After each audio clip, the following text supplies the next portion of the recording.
ሰላምና ጤና በያላችሁበት ተመኘን የተወደዳችሁ የመሃል ሚዲያ አድማጭ ተመልካቾቻችን እንደምንውላችኋል። ለዛሬ ለተአርብ ወደ እናንተ እንዲደርሱ ያጠናቀርናቸውን የቀን መረጃዎቻችንን ይዘንላችሁ ቀርበናል። በቅድሚያም አበይት ነጥቦቹን በማሻገር እንጀምራለን። በምስራቅ ጎጃም ዞን ለፋኖ ሊደርስ የነበረ ተተኳሽና መሳሪያ በቁጥጥር ስር ዋለ። የአማራ ፋኖ ህዝባዊ ድርጅት አፋድ አመራሮችና አባላት በአዲስ አበባ የልማት ስራዎችን ጎበኙ። የከፍ ያለው ደሴነ ገዳይ የሚመራውን ቡድን መቀላቀል ከፍ ያለውን ድጋሚ መግደል ነው በማለት የክፍለ ጦሩ አዛዥ ከነ ቡድኑ ወደ ሰላም መጣ። አሜሪካ ከዓለም ጤና ድርጅት WHO በይፋ መውጣቷን አሳወቀች። ቀደም ብላችሁ ያደመጣችኋቸውን አበይት ርዕሰ ነጥቦቻችንን ጨምሮ ሌሎች ቀሪ መረጃዎችን ይዘንላችሁ ቀርበናል። አብራችሁን ተቆዩ ዘንድ የአክብሮት ግብዣችን ነው። ከመሸጋገሪያ በኋላ እንመለሳለን። ድርጅታችን ሰመር ሪል ስቴት በተወዳጁና የዲፕሎማቲክ መንደር በሆነው በእንግሊዝ ኤምባሲ በሁለት ዓመት ውስጥ የሚጠናቀቀው ሳይት ላይ የገና በዓል ምክንያት በማድረግ ለ20 ደንበኞች ብቻ በቅናሽ ዋጋ በካሬ በ74,000 ብር ብቻ የቤት ባለቤት አድርጓቸዋል። አሁን ደግሞ የደንበኞችን ጥያቄ መሰረት በማድረግ በመጪው የጥምቀት በዓል ቀድመው ለሚመጡ 10 ደንበኞች ብቻ ተጨማሪ እስከ 35% የሚደርስ ቅናሽ አዘጋጅቶ እየጠበቁት ነው። የግንባታ ዲዛይኑም ከዚህ በፊት የአድዋ 00 የሳይንስ ሙዚየምንና የህንድ ኤምባሲን በሰሩ ጉምቱ ባለሙያዎች እየተሰራ መሆኑ ቤቶቹን እጅግ ተፈላጊ አድርጓቸዋል። እነዚህም ቤቶች በ10% ቅድመ ክፍያ ከ50% የባንክ ብድር ጋር ለማስተናገድ ዝግጅታችንን ጨርሰናል። ታዲያ ምን ይጠብቃሉ? የዚህ ድል ተጠቃሚ ለመሆን ከታች ባለው ስልክ ይደውሉ። በምስራቅ ጎጃም ዞን ለፋኖ ሊደርስ የነበረ ተተኳሽ በቁጥጥር ስር ዋለ። ዛሬ በደብረ ማርቆስ ከተማ ለጥፋት ኃይሉ ሊደርስ የነበረ መሳሪያና ተተኳሽ በሰራዊቱና በጸጥታ ኃይሉ ቅንጅት እንዲሁም በማህበረሰቡ ትብብር ወደ ቡድኑ ከመድረሱ በፊት በቁጥጥር ስር መዋል መቻሉን በቀጠናው የሚገኘው የሰራዊት ክፍል አመራር አስታውቋል። የአማራ ፋኖ ህዝባዊ ድርጅት አፋድ አመራሮችና አባላት በአዲስ አበባ የተከናወኑ የልማት ስራዎችን ጎበኙ። የአማራ ፋኖ ህዝባዊ ድርጅት አፋድ አመራሮችና አባላት በአዲስ አበባ የተከናወኑ የከተማ የልማት ስራዎችን ጎብኝተዋል። በአማራ ክልል መንግስትና በአማራ ፋኖ ህዝባዊ ድርጅት አፋድ መካከል ሲካሄድ የነበረው የድርድር ሂደት ተቋጭቶ በቅርቡ የሰላም ስምምነት መፈረሙ ይታወሳል። በትላንትናው ዕለት በአማራ ክልል መንግስትና በአፋድ መካከል የተደረሰውን ዘላቂ የሰላም ስምምነት ውጤታማ ማድረግ የሚያስችል ስምምነት ተፈርሟል። የአፋድ አመራርና አባላት በዛሬው ዕለትም በአዲስ አበባ ከተማ የተከናወኑ እንዲሁም እየተከናወኑ የሚገኙ የልማት ስራዎችን ተዟዙረው ተመልክተዋል። በዚህም የአድዋ ድል መታሰቢያን በከተማዋ የተከናወነውን የኮሪደር ልማት፣ የወንዝ ዳር ፕሮጀክቶችና ሌሎች የልማት ስራዎችን መጎብኘታቸውን ኢቢሲ ዘግቧል። የከፍ ያለው ደሴነ ገዳይ የሚመራውን ቡድን መቀላቀል ከፍ ያለውን ድጋሚ መግደል ነው በማለት የክፍለ ጦሩ አዛዥ ከነ ሙሉ ቡድኑ ወደ ሰላም መጣ። ደቡብ ጎንደር ያለው ግዙፉ ገብርዬ ክፍለ ጦር እየተባለ የሚጠራው በሁለቱ ጋይንት ወረዳዎች የሚንቀሳቀሰው በአዲሱ ደባልቄ የሚመራው ግዙፉ ጦር ከነመሪው አዲሱ ደባልቄ ወደ ሰላም መምጣቱ ተነግሯል። ይህ ኃይል ከዚህ ቀደም በከፍ ያለው ደሴ ሲመራ የነበረ ኃይል ነበር። አዲሱ ደባልቄም የከፍ ያለው ምክትል የነበረ ሲሆን ከከፍ ያለው ሞት በኋላ የአዛዥነት ቦታውን የያዘ ወጣት ነው። ታጣቂ ኃይሎች ወደ ሰላማዊ መንገድ ሊመጡ ይገባል ተባለ። በአማራ ብሔራዊ ክልላዊ መንግስትና የአማራ ፋኖ ህዝባዊ ድርጅት መካከል የተደረገውን የዘላቂ ሰላም ስምምነት ማዕቀፍ ውጤታማ ለማድረግ የማስፈጸሚያ ስምምነት ተፈርሟል። ስምምነቱ የአማራ ክልል የሰላምና ደህንነት ቢሮ ኃላፊ ዶክተር እሸቱ ዮሴፍ እንዲሁም የቀድሞ የአፋድ ወታደራዊ አስተዳደር መምሪያ ኃላፊ ረዳት ፕሮፌሰር ኢያሱ አባተ ስምምነቱን ፈርመዋል። በመድረኩም ብሔራዊ ጥቅምን የሚጎዱ ኃይሎች ጋር ከመተባበር ይልቅ ከመንግስት ጋር በጋራ በመስራት የህዝብን ጥያቄ ማስመለስ ይኖርብናል ሲሉ ኢያሱ ተናግሯል። ሙሉ በሙሉ በሚባል ደረጃ አፋድ እየገባ ይገኛልም ነው የተባለው። የኤርትራ የስለላ አባላት የሻዕቢያን የደህንነት ምስጢር ለኢትዮጵያ መንግስት አሳልፈው እየሰጡ መሆኑ ተሰማ። የኤርትራ የስለላ አባላት ወደ ኢትዮጵያ የደህንነት መዋቅር እየኮበለሉ መሆኑን ሆርን ሪቪው ጥቅል የደህንነት ምንጮችን ጠቅሶ ባሰራጨው ዘገባው አጋልጧል። በዘገባው ህግደፍ ለዓመታት የገነባውን የደህንነት ግንብ መሰንጠቁንና ሰራተኞቹን ስርዓቱን ለመቀየር ለኢትዮጵያ መንግስት ሚስጥር አሳልፈው መስጠትን ሀገሪቱን የማዳኛ ብቸኛ አማራጭ አድርገው እየተከተሉ እንደሚገኙም ጠቁመዋል። የኤርትራ የደህንነት መኮንኖች ይዘውት የሚኮበልሉት መረጃ ህግደፍ በቀጠናው እየሄደበት ያለውን የጥፋት ሴራ፣ የሽብር ድጋፍና የውስጥ አፈና በዝርዝር የሚያጋልጥ በመሆኑ ለአስመራ አገዛዝ ታላቅ መርዶ ሆኖበታል። የኢትዮጵያ ደህንነት መዋቅርም ይህንን አጋጣሚ ለሀገር ሰላምና ለቀጠናው መረጋጋት እየተጠቀመበት ይገኛል ተብሏል። በጋምቤላ ከተማ የሞተር ሳይክል እንቅስቃሴ የታገደ ሲሆን የንግድ ተቋማት የስራ ሰዓትም ገደብ ተጥሏል።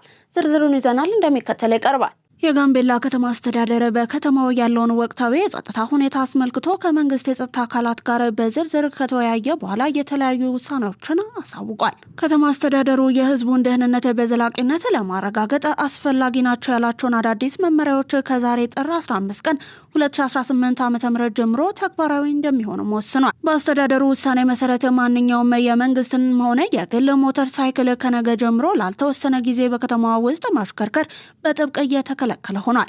የትራንስፖርት አገልግሎትን በተመለከተም በከተማው የሚገኙ ባጃጆች ከጠዋቱ 1 ሰዓት እስከ ምሽቱ 1 ሰዓት ድረስ ብቻ አገልግሎት እንዲሰጡ የተወሰነ ሲሆን ከምሽቱ 1 ሰዓት በኋላ መንቀሳቀስ እንደማይችሉ ተገልጿል። ከዚሁ ጋር ተያይዞም በከተማው የሚገኙ ሆቴሎችና ግሮሰሪዎች አገልግሎት መስጠት የሚችሉት እስከ ምሽቱ 2 ሰዓት ድረስ ብቻ መሆኑን የከተማ አስተዳደሩ አሳውቋል። እነዚህን የወጡ መመሪያዎች ጥሶ በሚገኝ በማንኛውም ግለሰብ ላይ አስተዳደራዊ ጥብቅ እርምጃ የሚወስድ መሆኑን በማሳሰብም ነዋሪዎችና የንግድ ማህበረሰቡ ውሳኔውን አክብረው እንዲንቀሳቀሱ ጥሪ ቀርቧል። በኢትዮጵያና በብራዚል መንግስት መካከል የተደረገውን ፍርደኞችን የማስተላለፍ ስምምነት ረቂቅ አዋጅ መጽደቁ የዜጎችን በውጭ ሀገር በሚታሰሩበት ወቅት የሚፈጠርባቸውን ስነ ልቦናዊ ጫና የሚቀንስ መሆኑን የኢፌዴሪ የህዝብ ተወካዮች ምክር ቤት አስታወቀ። የህዝብ ተወካዮች ምክር ቤት ትላንት ባካሄደው መደበኛ ስብሰባው ረቂቅ አዋጁን እያጸደቀ ሲሆን የህግና ፍትህ ጉዳዮች ቋሚ ኮሚቴ ሰብሳቢ ጸገነት መንግስቱ በጉዳዩ ላይ ለምክር ቤቱ ማብራሪያን ሰጥተዋል። ሰብሳቢዋ እንደገለጹት ስምምነቱ የፍርደኞችን ሰብአዊ መብት ከማስከበር ባለፈ በራሳቸው ሀገርና ማህበረሰብ ውስጥ ቅጣታቸውን እንዲጨርሱ እድል ይሰጣል ብለዋል። ይህ የህግ ማዕቀፍ በሁለቱ ሀገራት መካከል ያለውን መተማመን የሚያጎለብትና ዲፕሎማሲያዊ ግንኙነትን ወደ ላቀ ደረጃ የሚያሸጋግር መሆኑንም ነው ያብራሩት። ስምምነቱ ፍርደኞችን የማስተላለፍ ሂደትን የሚያቀላጥፍ ግልጽ አሰራር የሚዘረጋ መሆኑንም አመልክተዋል። የአፍሪካ አህጉራዊ ነጻ የንግድ ቀጠና ኢትዮጵያና ዛምቢያ የኢንዱስትሪ ንግድ ትብብራቸውን የበለጠ ማስፋፋት የሚችሉበትን ሰፊ እድል መፍጠሩን አምባሳደር አልበርት ሙቻንጋ ገለጹ። ተጨማሪውን ይዘናል፣ እንደሚከተለው ይቀርባል።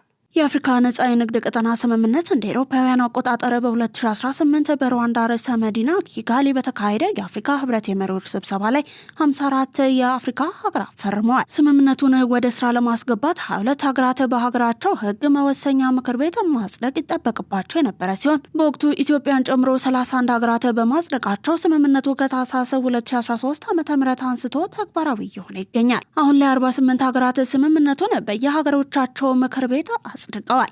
በኢትዮጵያ የዛምቢያ አምባሳደር አልበርት ሙቻንጋ የአፍሪካ አህጉራዊ ነጻ የንግድ ቀጠና 1.5 ቢሊዮን ህዝብ በሚኖርባት አህጉር ነጠላ ገበያን በመፍጠር ሰፊ ድሎችን ይዞ መምጣቱን ከኢትዮጵያ ዜና አገልግሎት ጋር በነበራቸው ቆይታ ገልጸዋል። ኢትዮጵያና ዛምቢያ ስምምነቱን ፈርመው በህግ አውጪ ምክር ቤቶቻቸው ካጸደቁ ሀገራት መካከል እንደሚገኙበትም ጠቅሰዋል።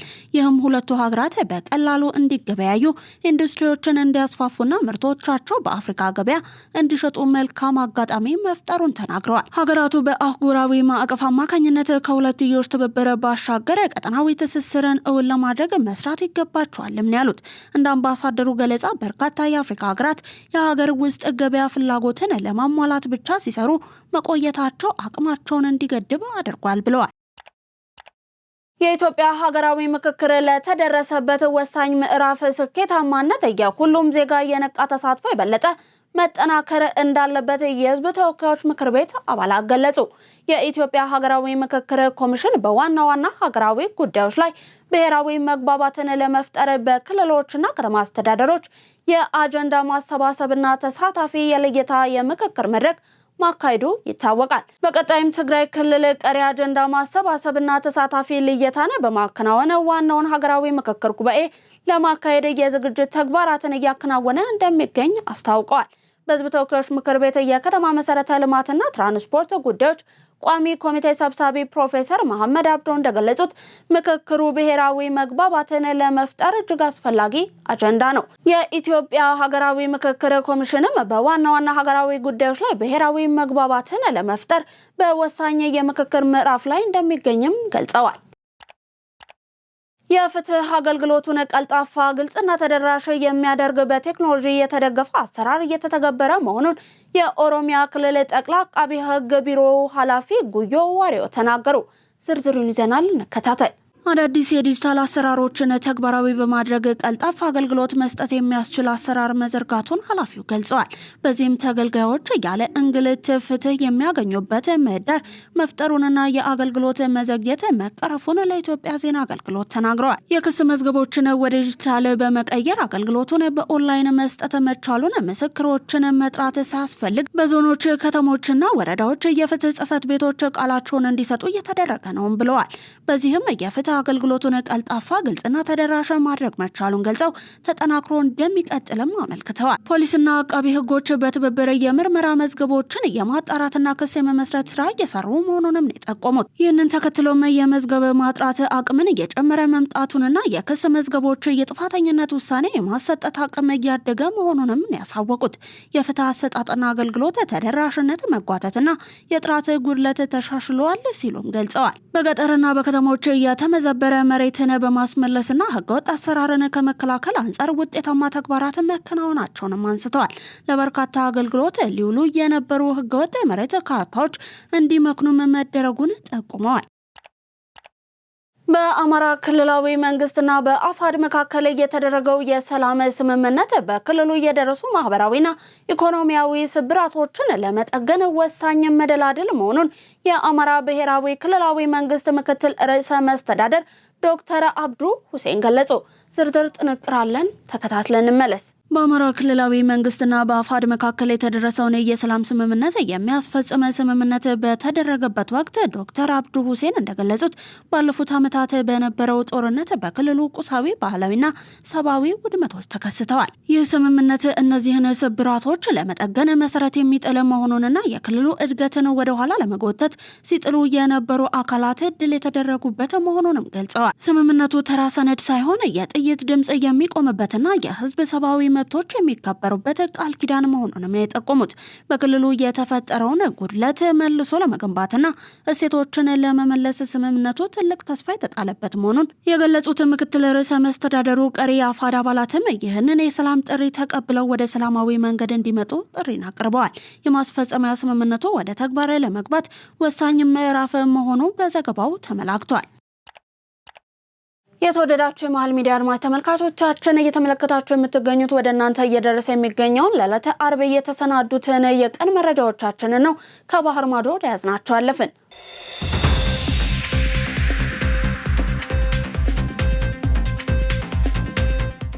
አሜሪካ ከዓለም ጤና ድርጅት WHO በይፋ መውጣቷን አሳወቀች። አሜሪካ ከዓለም ጤና ድርጅት WHO አባልነቷን ለማቋረጥ የጀመረችው የአንድ ዓመት የጊዜ ገደብ ዛሬ በይፋ ተጠናቆ ከአባልነት መውጣቷ ተነግሯል። ፕሬዝዳንት ዶናልድ ትራምፕ በትላንትናው ዕለት እንደ አውሮፓውያኑ አቆጣጠር ጥር 2025 በድጋሚ ስልጣን በያዙ ማግስት አሜሪካ ከድርጅቱ እንድትወጣ ትዕዛዝ ፈርመው ነበር። ድርጅቱ የኮቪድ-19 ወረርሽኝን በወቅቱ አልተቆጣጠረም በሚልና በቻይና ተጽዕኖ ስር ነው በሚል የቀረበው ቅሬታ ለውሳኔው ምክንያት ሆኖበታል። አሜሪካ ለድርጅቱ ትልቅ የገንዘብ ድጋፍ አድራጊ ሀገር ነበረች። አሁን ግን ይህ በቢሊዮን የሚቆጠር ዶላር የሚገመት ድጋፍ ሙሉ በሙሉ ተቆርጧል። የዓለም ጤና ድርጅት በበኩሉ አሜሪካ ከአባልነት ከመውጣቷ በፊት ያለባትን የ2 ዓመት የአባልነት ክፍያ ወደ 260 ሚሊዮን ዶላር ገደማ እንድትከፍል እየጠየቀ ይገኛል።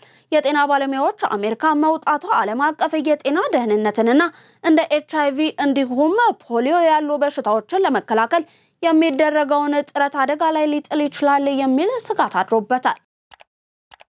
የአሜሪካው ፕሬዝዳንት ዶናልድ ትራምፕ በእጃቸው ላይ ስላለው ቁስል ማብራሪያን ሰጡ። ከዳቮስ የዓለም ኢኮኖሚ ፎረም ወደ ዋሽንግተን በመመለስ ላይ ሳሉ ፕሬዝዳንት ትራምፕ በግራ እጃቸው ላይ ስላለው ግልጽ የሆነ ቁስል በኤርፎርስ ዋን ላይ ለተገኙ ጋዜጠኞች ምላሽን ሰጥተዋል።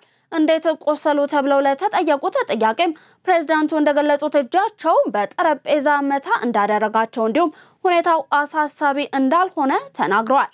እጄን ጠረጴዛው መታኝ፣ ከዚያም ትንሽ ቅባት ተቀባው ብለዋል ፕሬዝዳንት ትራምፕ። ለቁስሉ መታየት በየቀኑ የሚወስዱትን አስፕሪን እንደ ምክንያት ጠቅሰዋል። ለልባቸው ጤንነት አስፕሪን ውሰዱ፣ ነገር ግን ትንሽ መቁሰልን ካልፈለጋችሁ አስፕሪን አትውሰዱ ሲሉ በቀልድ መልክ ገልጸዋል። ጋዜጠኞቹ ደህና ነዎት ወይ ብለው ላቀረቡላቸው ጥያቄም በጣም ደህና ነኝ ሲሉ ምላሽን ሰጥተዋል። ይህ በእንዲህ እንዳለ የፕሬዝዳንቱ የጤና ሁኔታ በብዙዎች ዘንድ ትኩረት ተሰጥቶት የነበረ ቢሆንም አሁን የሰጡት ማብራሪያ ግን ጉዳዩን ከቀላል ግጭት የመነጨ መሆኑን አመልክቷል። ዩናይትድ ስቴትስ እና ሩሲያ በዩክሬን ጉዳይ በአቡዳቢ ሊመክሩ መሆኑ ተሰማ። ዩናይትድ ስቴትስ እና ሩሲያ በዩክሬን ያለውን ጦርነት ለማስቆም በተባበሩት አረብ ኤምሬትስ አቡዳቢ በሶስተኛ ወገን አደራዳሪዎች አማካኝነት ለሰላም ንግግር ሊሰጡ መሆኑን የክሬምሊን ምንጮች አስታውቀዋል። የሩሲያው ፕሬዝዳንት ቭላዲሚር ፑቲን እንዲሁም የዩናይትድ ስቴትስ ከፍተኛ መልእክተኛ ስቲቭ ዊትኮቭ በሞስኮ ከተነጋገሩ በኋላ ሁለቱ ሀገራት በጠረጴዛ ዙሪያ ለመምከር ወሳኝ የተባለውን ውሳኔ ማሳለፋቸው ተነግሯል። ጦርነቱን ለማስቆም እየተደረጉ ያሉ ዲፕሎማሲያዊ ጥረቶች ተስፋ የሚሰጥ የሰላም ምንጭ እያሳዩ ቢሆንም ሞስኮ እና ኬቭ አሁንም በግዛት ይገባኛል እንዲሁም ከጦርነት በኋላ ስለሚኖሩ ድልድሎች ልዩነት እንዳላቸው የክሬምሊን የዲፕሎማሲ አማካሪ ገልጸዋል። የሁለቱ ሀገራት ተደራዳሪዎች ወደ አቡዳቢ እየተጓዙ መሆኑንና የደህንነት ጉዳዮችን የሚመለከተው የሶስተኛ ወገን አደራዳሪ ቡድንም ስብሰባ እዚያው እንደሚካሄድ ገልጸዋል። ይሁን እንጂ የዩክሬንና ሩሲያ ባለስልጣናት በአካል ስለመገኘታቸው የተነገረው ነገር የለም። የተወደዳችሁ የመሃል ሚዲያ አድማጭ ተመልካቾቻችን ለዛሬ ለተአርብ ወደ እናንተ እንዲደርሱ ያዘጋጀናቸው የቀን መረጃዎቻችንን አበቃን። አብራችሁን ስለነበራችሁ እናመሰግናለን። ዜናውን ላይክ እና ሼር፣ ሚዲያችንን ሰብስክራይብ በማድረግ ቤተሰብነታችሁን ታጠነክሩ ዘንድ የአክብሮት ግብዣችንን እያቀረብን በኔ ቦታ አበቃው። ሰናይ ቀን ተመኘን።